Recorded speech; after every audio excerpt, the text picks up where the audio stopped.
3월 21일 민심이 갑이다 2부를 시작하겠습니다.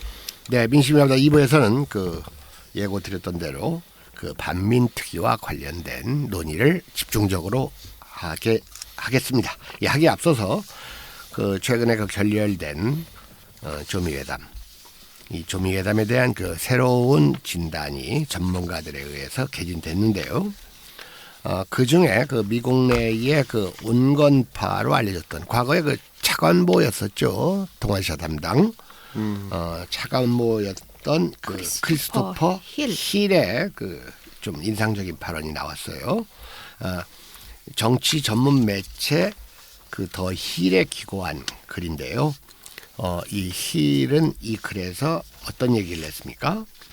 이 약간 그 조선의 입장을 두둔하는 그런 논조를 보였죠. 네. 영변의 노후화된 시설을 해체하는 것은 이 북한의 즉 조선의 모든 핵시설 문제를 해결하는 것도 아니고 실제 핵미사일을 포기시키거나 신형 미사일들의 위협을 제한하지도 않을 것이다. 하지만 영변은 이 조선의 유일한 플루토늄 생산지고 네. 플루토늄은 조선이 비축하고 있는 핵물질의 중요한 부분이다. 이 조선에는 다른 핵시설이 있겠지만 영변은 영변을 폐쇄하는 것은 큰 발전이다. 트럼프 대통령과 그의 팀은 이 대북 제재를 해체하는 것은 대가가 너무 크다고 판단한 것으로 보이지만 사실은 여기에 주저할 필요는 없었다고 봐야 된다. 뭐 이런 식으로 얘기를 했어요. 네. 그러니까 이런 그 말 속에는 조선의 요구를 수용했어야 된다. 이런 그 주장이 내재되어 있는 것으로 보입니다. 그래서 그 힐 전 차관보는 말하기를 영변 핵시설을 폐쇄하는 부분적인 합의는 일괄 타결을 선택한 그 대통령은 쇼맨십에 의한 것으로 보이지 않고 과거 합의에서 자연스럽게 진전된 것으로 보이게 한다는 단점이 있다. 하지만 미국과 국제 기술자들이 지켜보는 가운데 주요 시설을 해체하는 것은 조선의 비핵화가 실제로 진행되고 있다는 신호가 될 것이다. 자, 이렇게 얘기를 했어요. 그러니까 이제 처음에 나왔던 그 극렬했던 이 조작성 발언들이 좀 수그러들고 네. 그 조선의 의견을 좀 경청했었어야 되는 거 아니냐라는 이 성찰이 좀 나오는 것 같습니다. 자, 그리고 이러한 크리스토퍼 힐과 함께 이 시그프리트 해커 이 사람은 그 스탠퍼드대 국제안보협력센터 이제 선임 연구원인데요. 이 사람은 상당히 그 말에 권위가 있어요. 왜냐하면 이 사람은 그 조선 핵시설을 4번이나 방문했고 네. 영변도 직접 다 들여다본 네. 이런 사람이거든요. 직접 확인을 했군요. 네. 이분의 말을 한번 좀 소개해 주시죠. 뭐라고 했습니까? 예. 2010년 11월 영변 핵단지 내 우라늄 농축 시설을 둘러봤을 때 한두 개의 또 다른 시설이 있어야 한다고 결론을 내렸다. 네. 2019년까지 다른 시설의 규모와 위치가 공개되지는 않았으나 트럼프 대통령이 이것을 언급한 것 같다라고 추측을 했고요. 네. 예. 이제 영변 이외에 그 우라늄 농축 시설이 강선이라는 보도가 이제 나오긴 했지만 공식적으로 확인된 바는 없다라는 이야기를 했습니다. 네, 그것은 뭐 영변에서 가까운 거리에 있는 영변의 시설이라고 봐야 돼요. 그렇죠. 한 단지라고 네네. 봐야겠죠. 네네. 예. 네, 그러면서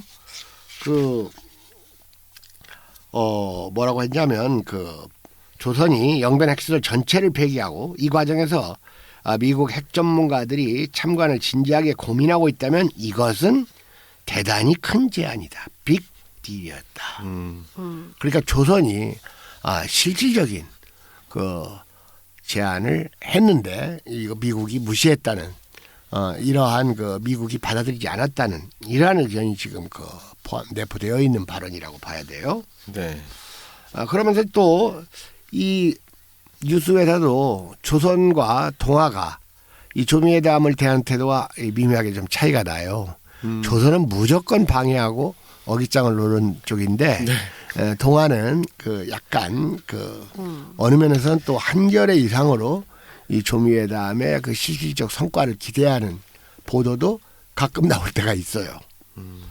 이게 지금 이 해커 박사가 18일 동아일보에서 이메일로 인터뷰를 한 거거든요. 그러면서 그 영변 핵시설 폐기에 상응해서 어떤 제재 완화 조치가 주어져야 하는가는 협상가들이 결정해야 될 상황이고 자기가 직접 그 회담에 참석하지 않았기 때문에 자세히는 모르지만 여전히 진행 상황을 이제 이해하려고 노력을 하고 있지만 이 조선의 제안은 대단히 큰 것이었다.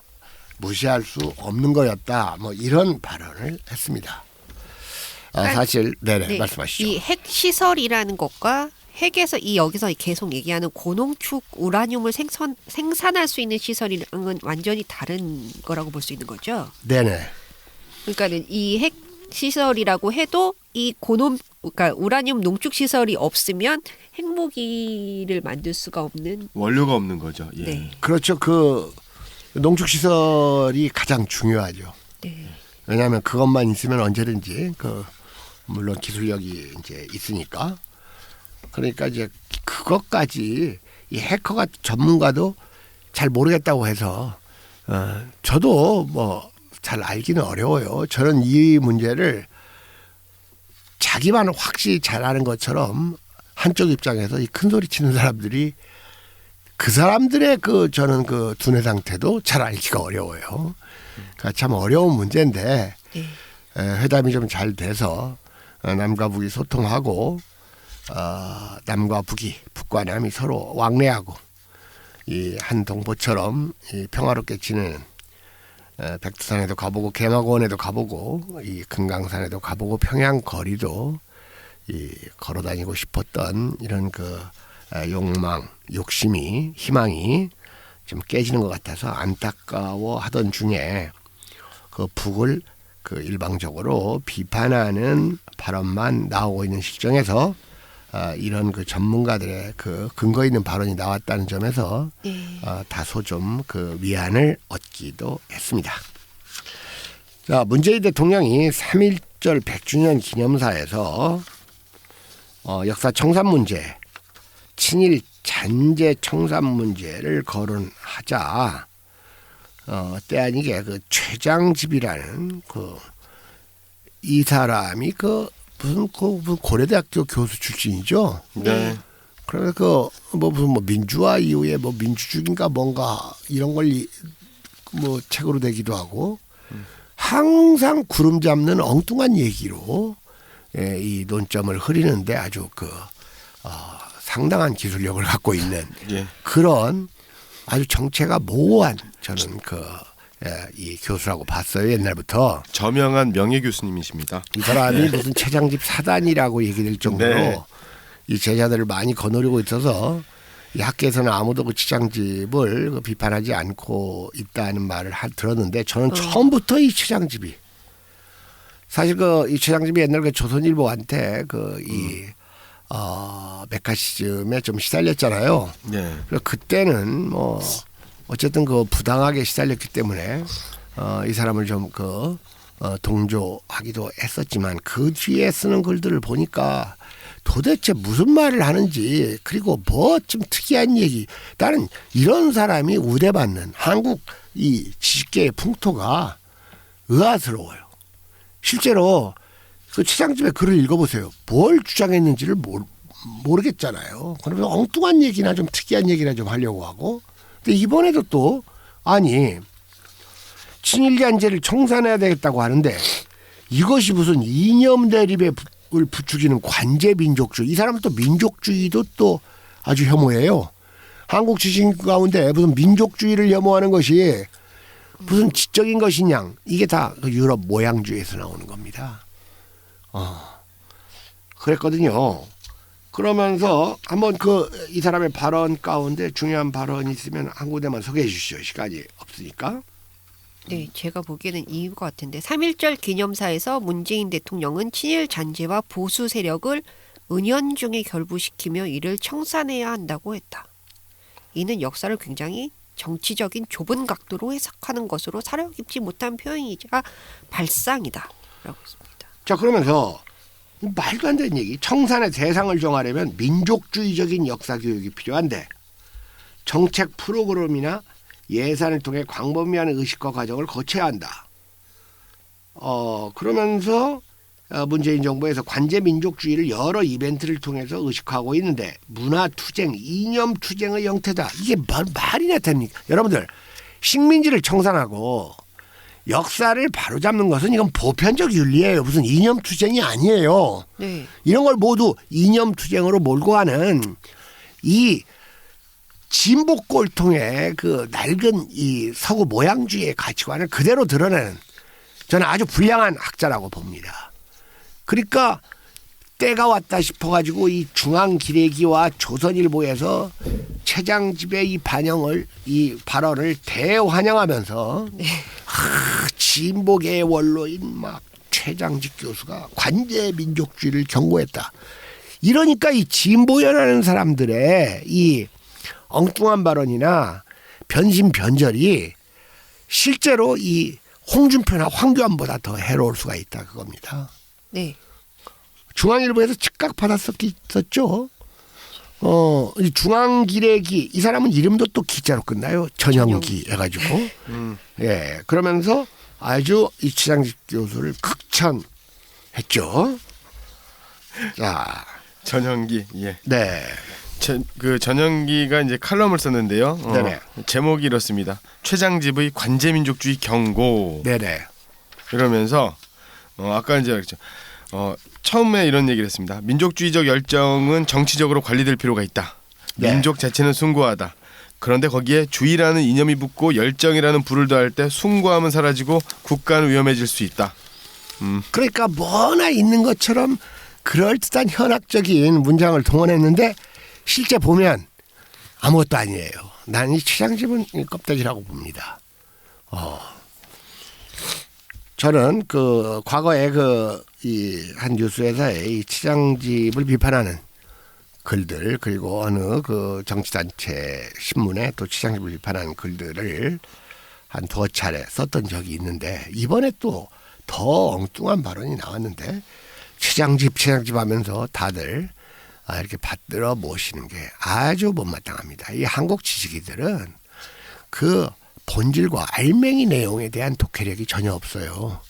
그냥 그 사람이 가지고 있는 영향력, 그 사람의 학벌, 그 사람의 유명도 이런 것만을 가지고 평가하는 이런 그 아주 졸렬하고 이 어리석은 모습을 보이는데 이런 그 어떤 그 지식의 세속화와 지식인들의 우매화가 이 한국 사회는 가장 큰 문제가 아닐까 하는 생각을 좀 해봅니다. 네. 자, 오늘은 이런 가운데 그 나경원이 네. 이 반민특위가 이 국민 여론을 또는 국민의 국민들을 분열시켰다. 뭐 이런 그 대먹지 않은 소리를 했다 그겁니다. 그러니까 이 나베도 이 반민특위라는 것이 무슨 이념의 소산이고 정치 투쟁의 소산으로 파악하는 네. 국론을 분열시키기 때문에 안 된다는 이 반민특위를 내치한 이승만의 입장과 똑같은 것을 반복을 했는데 이승만은 그래도 옛날 사람이에요.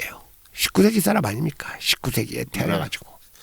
나경원은 지금 나이가 몇이나 되고 21세기를 살아가는 이 젊은이가 이런 낡은 발언을 아직도 하고 이런 것이 먹혀 들어가고 이런 것들이 조중동 기레기들에 의해서 이렇게 확대되는 이 현상은 정말 통탄을 금치 못할 현상이라고 생각을 하면서 겸해서 과연 이 반민특위 국론 분열론이 얼마나 터무니없는가를 좀 밝혀야 되겠다는 생각을 하기에 이르렀습니다. 물론 그 역사 관련 단체에서 이 나경원의 망언을 지탄하는 성명서를 발표했죠. 그리고 5.18 망언에 이어서 네. 이 자유한국당 사람들이 이 도를 넘고 있다는 생각이 좀 들어요. 네. 자, 그래서 이를 계기로 과연 그 반민특위란 무엇이고 거기에 출두했던 친일파들의 논리가 무엇인지를 오늘 좀 집중적으로 논의를 해보도록 하겠습니다. 네. 먼저 반민특위를 그 이승만이 해체했다는 것은 뭐 잘 알려진 사실이죠. 네. 최근에 이 김용옥 교수는 그 이승만의 그 국립묘지 무덤을 파헤쳐야 된다. 이승만은 미국의 괴뢰였다. 4.19 혁명으로 쫓겨나기 때문에 그를 전직 대통령으로 국립묘지로 이렇게 모셔둘 필요가 없다, 이런 발언을 좀 했어요. 그러면서 또 그 김용옥 교수는 또 양비론을 폈어요. 그래가지고 김일성은 소련의 괴뢰였다는 말도 한꺼번에 같이를 했는데, 아무튼 그 이승만에 대해서는 그 백년 전쟁에 잘 나와 있고, 네. 또 이승만에 대한 이 정보는 이제 사실 그 감춰졌던 정보들이 많이 공개가 됐습니다. 네. 제 책에도 그 압록강을 넘어서 같은데 이승만이 어떤 사람이고, 이승만이 이 반민특위를 어떻게 해체했는지, 이런 그 자세한 내용은 제 전쟁과 그 운명에도 나와 있고, 이제는 뭐 인터넷으로도 많이 이렇게 노출돼 있는 상태인데요. 이 지나간 시대의 그 낡은 인물인 이승만과 똑같은 가치관을 피력하는 이 정당의 원내대표가 아직도 이렇게 그 특세를 하고 있다는 것이 참 한심한 일입니다. 네. 자, 먼저 그러면 이 반민특위가 어떻게 이루어졌고 해체됐는지 이걸 한번 생각을 해보도록 하겠습니다. 이 반민특위 같은 경우에는 반민특위법이 이제 발의가 된 거죠. 그렇죠. 왜냐하면 그때가 이제 어떤 정황이었냐면 유엔 한국 위원단이 만들어져 가지고 이 남한만의 그 총선거를 하려고 했잖아요. 네. 그러자 김구의 임시정부가 이 남한만의 총선거를 거부했죠. 분단의 고착화를 이유로. 그런데 이제 5.10 총선은 거부했지만 임시정부 출신 인사들이 개인 자격으로 출마를 많이 해가지고 임정 출신 또는 임정의 노선을 지지하는 국회의원들이 상당히 많이 진출을 했어요. 네. 그리고 당시에 국민 여론이 이 반민족 행위자를 청산하는 데 전폭적인 지지를 보냈거든요. 지금도 마찬가지예요. 친일 청산하면 압도적인 찬성을 하고 네. 있는데, 그렇게 돼서 국회에서 이 친일파 청산을 위한 반민특위가 결성된 거예요. 그나마 임시정부 출신과 임시정부 지지자들이 국회의원이 됐기 때문에. 그 당시 국회 내 지지 기반이 이승만은 취약했죠. 네. 여론이 이제 워낙 드세니까 어쩔 수 없이 특위 구성에 찬성한 의원들도 많았는데, 반민특위는 국회에서 결성된 거니까 쉽게 결성됐어요. 아까 얘기했듯이 이걸 주도한 것은 주로 임정 출신의 소장파 의원들이었는데, 그분들은 평화적 남북 통일 전치와 균등사회 건설에 초연 매진한다는 성명서를 발표하고, 임시정부에서 천명했던 친일 청산 이념을 이 반민특위에 담았어요. 임시정부에서는 1920년대부터 네. 친일 청산을 친일 청산을 지침을 세워놓고 있었죠. 그렇죠. 예. 그래가지고 흔히 하는 말로 반민족 행위자 7가살. 예. 7가살이란 건 죽여도 되는 7가지 유형의 처단 대상을 말하죠. 네, 그렇습니다. 그래서 첫째가 일본인, 네. 둘째가 매국적, 셋째가 매국적이라는 것은 나라를 팔아먹은 도둑놈들이 안 뜻이고, 셋째가 고등경찰, 밀정, 형사, 밀고자, 예. 넷째가 친일부, 다섯째가 적의 관리, 여섯째가 불량배, 일곱째가 배반자가 되겠는데요. 그 다음에 이제 1941년 임정에서 또 건국 강령을 발표했는데, 적에게 부하한 자와 독립운동을 방해한 자는 선거권과 피선거권을 박탈한다. 그리고 1945년 이 한국 독립당에서는 8월과 9월에 당면 정책을 발표해가지고 다시 친일청산 지침을 천명합니다. 그래서 1번 적살은 무조건 몰수 후 국유화한다. 2번 매국적 독립운동을 방해한 자는 징치한다. 3번 봉건 파시스트들의 반민주주의 경향을 숙청한다.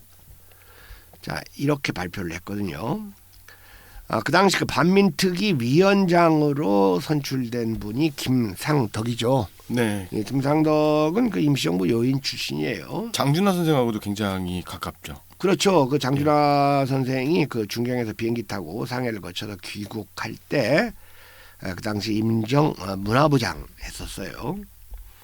그리고 이 경북 고령에서 출마해서 이제 재헌국회에 입성을 했는데 진일청산 그 지침이 임시정부 것을 계승하고 있었습니다.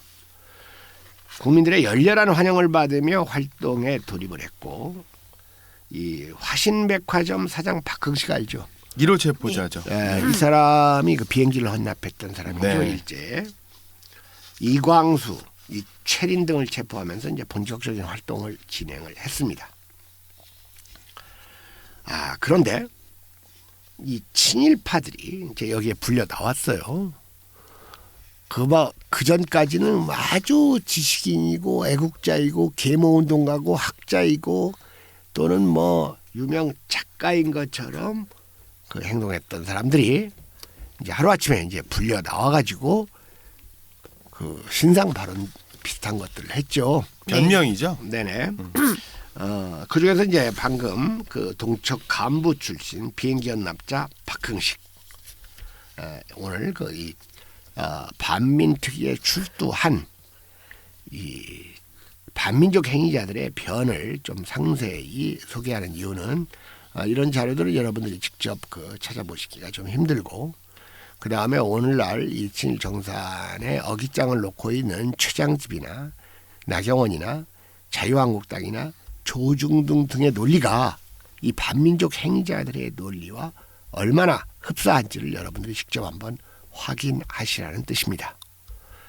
먼저 박흥식은 그런데라도 조선 사람이 들어갈 수 있으면 들어가서 발언권을 얻으려 하는데 그 이유가 있었다.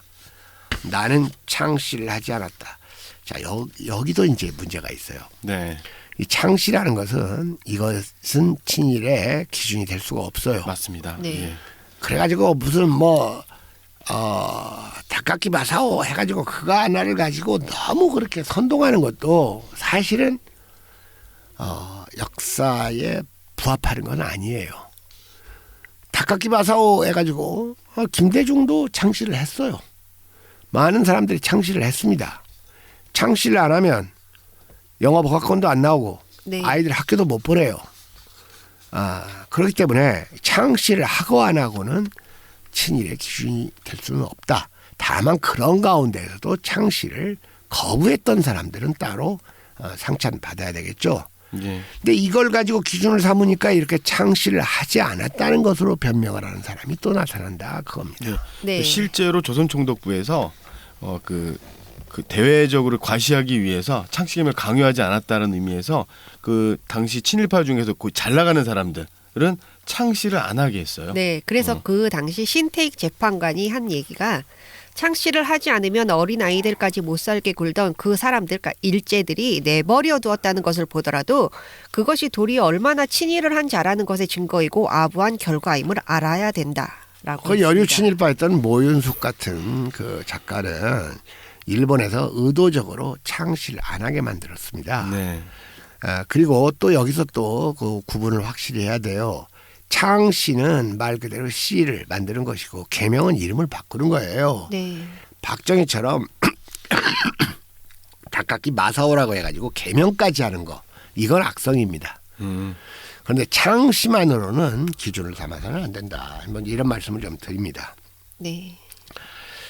자, 여러분들 그 고등경찰 출신 김태석이라고 있었어요. 네. 네. 고문왕이라는 별명을 가졌는데 이 인간이 여러분들 그 총독 사이토에게 그 남대문역에서 그 네. 폭탄을 던진 강우규 의사가 있죠. 예, 지금 서울역 앞에 동상이 있습니다. 그렇죠.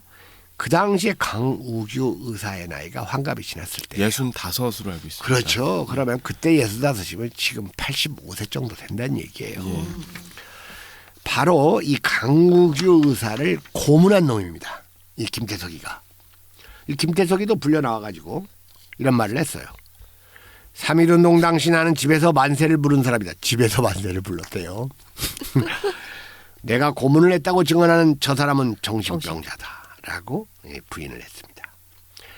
그다음에 진짜로의 나쁜 놈들이 이제 밀정인데 밀정 예. 중에서 이종형이 있었습니다. 혹시 이종형이 한 말 거기 있습니까? 네. 네, 이 사람은 친일행위를 반공행위로 위장을 했는데요. 네. 공산당을 타도했다고 이 재판소에 서게 된다는 것은 천하의 무도한 짓이다. 내가 만주에 가서 공산당을 때려 부수고 민족운동의 체기를 세워 독립운동의 토대를 닦은 것이다. 그러니까 했습니다. 이 반민족 행위자들이 나와가지고 이 메카시즘 예.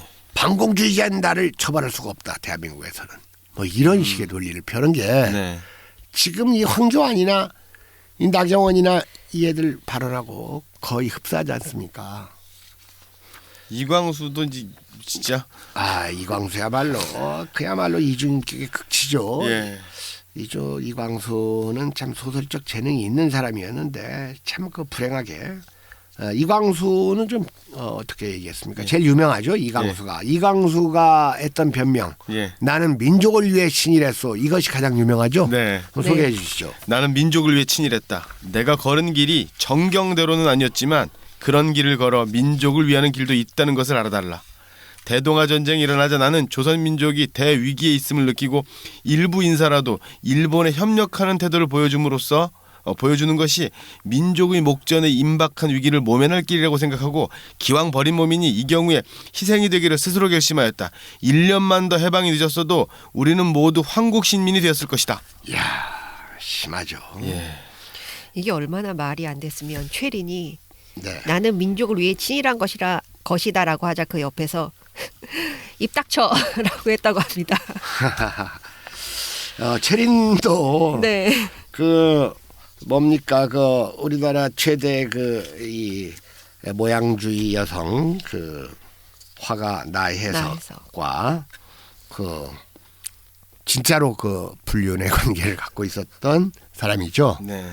그 뭐 나혜석에 대해 다음엔 다시 말씀을 드릴 기회가 있겠지만 나혜석 같은 여성이 최초의 서양 화가라고 수원시 거리에서 이렇게 추모되는 참 어처구니 없는 현상. 그건 나중에 얘기하기로 하고요. 그러면 최리는 뭐라고 했는지 거기 자료가 있습니까? 네. 최리는 이런 말을 했습니다. 모든 것을 오늘에 와서 본다면 나의 과거 행동은 진정 잘못된 것임을 통감하며 민족 앞에 무릎을 꿇는 바입니다. 변변치 못한 최린이 남아 김인현 3.1운동 당시 일제 정면으로 반기를 든 자로 해서 그들은 그 후 나를 주목하고 위협하고 또 유혹하여 끝내 민족을 배반하는 행동을 하였으니 이 죄는 죽음의 벌을 받아 마땅하다고 생각합니다. 오직 죄스럽고 부끄러울 뿐입니다. 다만 민족 정신의 요람인 천도교를 지키기 위해 나는 희생의 제물이 될 수밖에 없다고 생각했습니다. 비교적 솔직하고 반성이 담긴 말이긴 하지만 그 천도교를 내세워가지고 네. 지난번에도 우리가 말씀드렸듯이 정말로 이 민족 정신의 요람은 대종교지. 대종교죠. 천도교라고 말하기에는 좀 부족하죠. 네. 자, 이 최린도 사실은 상당한 확신범이었었어요. 친일에. 그리고 기미 독립선언 전까지는 큰 하자는 없었어요. 이 사람 말대로. 네. 그런데 사실은 기미 독립선언 전부터 총독부에 돈을 받아 쓴 사람이 이광수와 함께 최남선입니다. 예. 최남선이야말로 아주 능숙한 사람이에요. 그래서 이 사람도 정말로 반성하는 발언을 했는데 이 발언이 좀 진정으로 안 느껴지죠. 김광수 선생님 최남선 발언 거기 있으면 소개해 주시죠. 있습니까? 네. 네. 최남선이 한 얘기는 네. 까마득하던 조국의 광복이 뜻밖의 실현하여 이제 민족정기의 호령이 굉장히 이 강산을 뒤흔드니 누가 이 앞에서 숙연히 옷자락을 여미치 않을 것이냐. 오직 공손히 법의 처단에 모든 것을 맡기고 그 채찍을 감수함으로써 조금 많지라도 국민 대중 앞에 참사의 충정 표시를 삼는 것 외에 다른 것이 없다. 네. 그 전에 민족의 한 사람으로 반민족의 지목을 받으면 총세에 씻기 어려운 큰 수치라. 내 이제 그 지탄을 받고 또 거기 이유가 없지 않으나 다시 무슨 입과 혀를 놀려 감히 시비의 죄를 논하랴. 이런 말을 했습니다. 상당히 특이한 사람으로 뭐 실제로 이제 반성을 잘했다고 얘기되는 그 이양령이란 분이 있죠. 네. 이양령 이분이 예전에 그 홍익대학 총장을 네. 했던 사람이죠. 네. 사실 뭐 반성을 하고 안 하고 이미 반성을 하려면 일제 때 했어야지 그 반성이 진정한 반성인데 네. 세상이 뒤집어지고 나서 하는 반성은 좀 받아들이기는 어렵죠. 그리고 이제 뻔뻔했던 놈들보다는 그래도 겉으로는 좀 나아 보이지만 여전히 뻔뻔했던 놈들보다는 어느 면으로 보면 또 예를 들어 그 똑같이 전두환을 비호했어도 그 장대동식으로 일관되게 했던 사람들 그러나 또 그 세상이 바뀌었다고 확 이 변하는 황교안 유형의 사람들 이런 그 사실 그 박근혜가 황교안을 대단히 싫어하잖아요. 네. 왜냐하면 그러니까 이렇게 그 이 변화하는 이중적인 발언 이런 거에 대해서도 우리가 정확히 좀 알 필요는 있는데 어쨌든 그 이양령 선생은 1980년에 이 조선일보에 나를 손가락질해다오라는 글을 썼어요. 네. 그 이양령 선생은 나의 최대 관심사는 어떻게 하면 하루라도 더 오래 안일한 생활을 계속할 수 있느냐 하는 것이었습니다. 이 더러운 욕망은 하필 오늘의 나의 철학이 아니라 일제시대부터 내가 만고불변의 철칙으로 알고 지켜온 나의 확신입니다. 나는 이 순간에 나의 확신을 저주합니다. 나는 한일합방 때 절개를 지킨 애국자의 자손들이 곤궁하게 살고 있는데 친일파의 자손들이 지금까지도 잘 사는 것을 보고 있습니다. 나는 일제시대에 그들에게 아부한 사람들은 잘 살았고 그 자손들도 좋은 교육을 받아 영화를 누리고 있는 사실을 잘 알고 있습니다. 나 자신이 바로 그 사람입니다. 나는 일제 때 그들에게 붙어서 민족의식을 상실한 것을 해방 직후에는 부끄럽게 생각했었으나 그 뒤 얼마 안 가서 나의 일제 행각에 대한 정당한 변명을 마련했습니다. 그것은 시세는 어쩔 수 없는 것이라는 것이었죠. 해가지고 상당히 이렇게 누추하게 자기 구구한 변명을 늘어놨습니다. 서정주 선생이 이제 그 1992년에 그 한 신문과의 인터뷰에서 자기는 왜 친일을 했는지 이런 걸 밝혔죠. 네. 네, 한번 소개를 거기 하시죠. 네. 제가 해달라고 안 해도 알아서 좀 나와서 소개를 좀 해주세요. 1945년 8월 15일에 일본의 항복선언이 있을 걸 짐작이라도 했다면 이 몇 해 안 되는 동안 어떻게 해서라도 숨어 살 길이라도 찾아보았으리라. 그러나 당시에 나는 적어도 몇백 년은 일본의 지배 속에 아리고 쓰리나 견디고 살 수밖에 없다는 체념 하나 외에는 더 아는 것이 없었다. 그리고 이것이 그때 우리 결의의 다수의 실상이었고 나는 회상한다. 몰라서 친일했다는 얘기죠. 쉽게 네. 얘기하면. 네. 그러면서 또 우리 결의 다수의 실상이라고 이렇게 이제 같이 이렇게 묻어서 가려는 네. 이런 의도가 보입니다. 자, 사실 이 친일 청산에 반대하거나 이제 저항하는 사람들이 있어요. 아까 우리가 확인했듯이 이 최장직 같은 사람들이 가장 경계해야 될 사람들입니다. 사실 이 친일을 청산하고 식민지 역사를 청산하는 것은 이건 개혁입니다. 일종의. 그런데 개혁에는 이 반대 논리가 있어요. 항상. 그런데 개혁의 반대 논리는 두 가지로 나타납니다. 네. 하나는 시기 부적절론. 음. 지금은 시기가 아니다. 두 번째로는 국론 분열론입니다. 지금은 단결해야 될 때다. 네, 그러니까 이 국론 분열론을 이번에 그 나경원이 얘기했죠. 네. 그다음에 이제 시기 부적절론은 최장집은 크게 보면 시기 부적절론이라고 할 수가 있어요. 이런 것들이 다 이제 만들어지고 해야 되는데 무슨 관제로 한다. 방법론.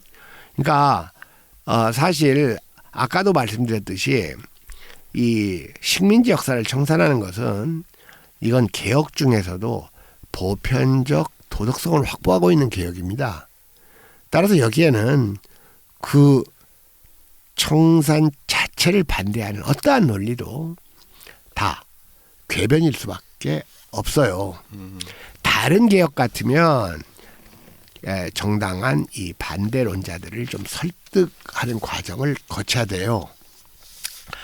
그럼에도 불구하고 어쨌든 이 반대하는 사람들도 우리 민족의 일원인 건 사실이니까 네. 그들을 설득하고 교화해야 할 임무가 지식인들에게는 있는데 지식인들이 여기에 방관 침묵하거나 심지어 동조까지 하기 때문에 제가 이렇게 얘기하면 너무 지식인의 역할을 크게 말하는 것 같지만 어쨌든 이런 역사적인 어떠한 그 민심을 건전하게 만드는 것은 지식인의 역할이 크다고 봅니다. 자, 그래서 먼저 이 친일정산에 반대하는 논리 가운데 색깔론이 있습니다. 친일정산이 시급하다고 말하는 사람은 빨갱이다. 이런 거예요. 네. 바로 이 비슷하게 최장집이 또 얘기했어요. 대체로 이런 말하는 사람들은 일본 경찰 또는 군인 출신으로서 자기들의 과오를 은폐하기 위해 타인을 모해하는 겁니다. 아, 그렇죠. 박정희가 자기의 일본군 경력을 하기 위해서 방공, 네네. 네. 간첩 사건들 많이 만들어내는 게 그런 거겠죠. 그 다음 아까 이광수가 얘기한 순교자론이 있어요. 아, 우리의 친일행위는 민족의 선각자로서 겪어야 했던 순환이었다. 자, 여러분들 선각자라는 인식은 이거야말로 터무니없는 영웅사관에 사로잡힌 자기도취죠.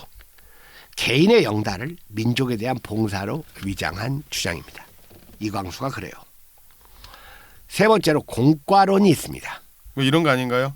내가 친일을 한 건 맞아. 하지만 민족에 대한 공로도 그에 대해 많다. 아까 최린이 그랬죠. 예. 네. 네네. 일방적으로 비판만 하지는 말아라. 네. 이런 거네.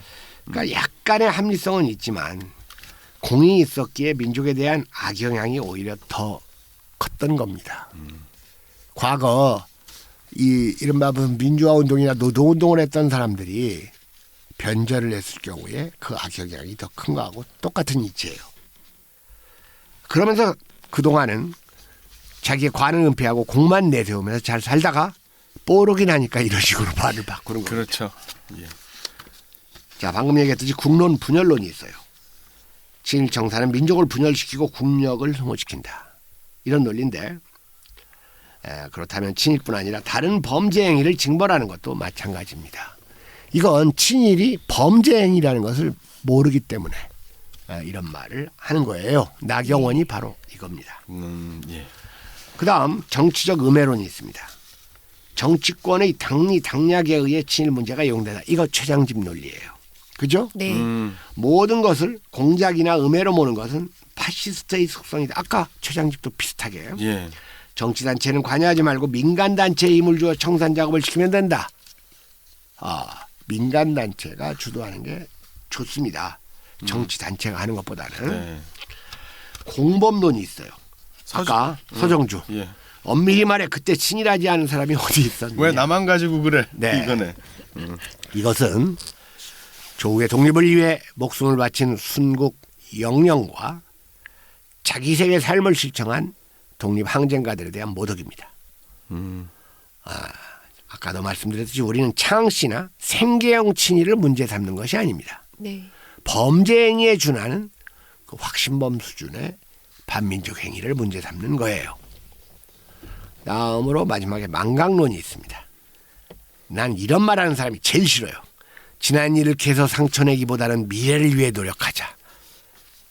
자, 이런 말하는 사람들 많잖아요. 많죠. 선거 망쳐놓고 예. 앞으로가 중요하다. 이런 말하는 사람들. 평가는 없고 미래를 네네. 향해 달려가자. 예. 자, 여러분 현재와 미래는 과거의 연장선에 있습니다. 네. 따라서 과거는 미래의 방향을 결정짓습니다. 그러므로 미래를 위해서 과거를 명확히 규명하자는 거죠. 네, 제가 이거 하면서 찾은 건데 네. 지금 국회의 친일파 처리 문제로 많은 사람들이 선동되고 있는데 이런 문제로 민심을 이산시킬 때가 아니다. 이렇게 하는 것으로 문제 처리가 안 되고 나라의 손해가 될 뿐이다. 이게 누가 한 말이냐면 이승만이 네네. 1948년 9월 3일에 네. 한 얘기입니다. 지금 그렇죠. 나경원이 하는 거나 이쪽에서 주장하는 거랑 너무 똑같아요. 완전히 그냥 폭사판 아닙니까? 네. 그러니까 우리가 친일파라는 명칭도 반민족 행위자라고 바꿔야 돼요. 친일, 뭐 일본애하고 친할 수가 있죠. 그러니까 반민족 행위자라는 명칭을 바꿔야 되고 그런 점에서 반민족 행위자 특별위원회라는 반민특위라는 명칭이 잘 지은 거예요. 네. 자, 그래가지고 이제 이승만이 이 부하들 모아놓고 이 반민특위에 대해서 이제 그 비판하는 발언을 하니까 이거에 앞장서서 나섰던 것이 수도경찰청장이었던 장택상 등이죠. 네, 장택상. 예. 그래가지고 이 반민특위 특위위원을 대상으로 테러 조직을 만듭니다. 여기에 수사과장 최란수, 사찰과 부과장 홍택기, 그리고 전 수사과장 노덕술, 이거 노덕술. 완전히 고등경찰. 네. 비밀 결사단체를 만들었고 가장 악명 높았던 고등계 형사 노덕술까지 특채를 했어요. 원래 이제 이 노덕술이가 아주 음험한 인간입니다. 1948년에 경찰청장 장택상 저격 사건이 발생을 했어요. 그런데 이제 노덕술이가 사건 용의자로 박성근 25살을 체포해가지고 취조를 맡았는데 고문을 네. 했겠네요. 고문 정도가 아니라 그냥 막 곤봉으로 머리를 쳤어요. 무수히 때려가지고. 반 그래서 죽이려고 그러다가 죽였죠. 네. 죽었어요? 네. 그래가지고 그 실신을 했는데 실신한 사람을 물고문을 했거든요. 그래가지고 죽었어요. 그러니까 물고문하다가 죽는 게 이 박종철 선생이 먼저가 아닙니다. 이때 다 이런 일이 있었던 거예요. 이런 일들이 방치되니까 박종철 군 같은 희생이 또 나왔던 거죠. 네. 완전히 도덕술 연극 영화과입니다. 네. 뭐라고 하죠? 어떻게 했죠? 그 뒤에 그냥 그 2층에서 네. 마치 이 사람이 도망가는 것처럼 하면서 잡아라. 저놈 잡아라 해가지고 그러면 그때 있던 수사관들이 잡으러 나갔겠네. 네. 그렇죠. 잡으러 그러면서 나갔습니다. 이렇게 도망친 것처럼 만들어 놓고 이 박성근의 사체를 밀봉해가지고 목격자가 한강으로 없이. 가져가가지고 맞죠. 쇠부추와 함께 얼음 구멍으로 밀어 넣었습니다. 이렇게 했다고 경찰청장 장택상에게 보고하니까 장택상은 수고했다고 하면서 수사요원 14명에게 격려금을 주었습니다. 이승만은 노덕수를 직접 불러다가 아주 격려하고 칭찬까지 했습니다. 자네 같은 애국자가 있어 내가 발을 뻗고 잠을 잔다네. 이승만. 이 진일청산에 그 당시 그 대법원장, 검찰총장, 국회의장 등이 찬성을 하니까 그들에 대한 테러를 사주하고 바로 그들에 대한 테러를 사주했다는 것을 백민태 씨가 변심하고 자수해가지고 음모가 세상에 밝혀졌어. 이런 것들이 6.25 전쟁으로 인해서 다 묻혀버리는 겁니다. 이게. 예.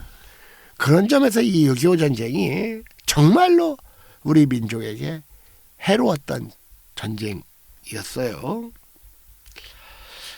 반민특위 특경대가 노덕수를 이제 체포 구금했거든요. 그러니까 이승만이 특위위원들을 불러놓고 노덕수리를 석방하라고 합니다. 노덕수리는 나라를 위해 요긴이 쓰일 기술자이니 석방하도록 하시오. 기술자는 기술자지.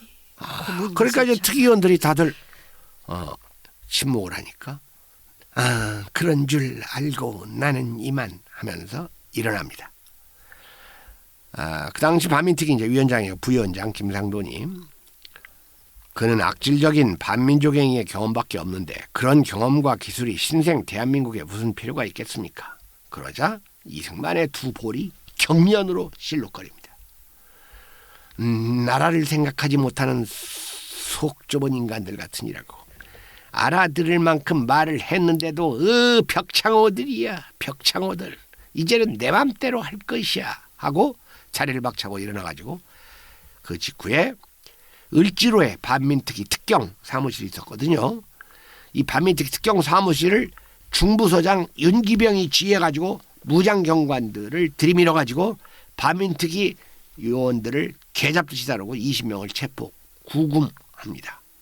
그리고 반민특위를 주도했던 소장파 국회의원들이 체포되죠. 그렇죠.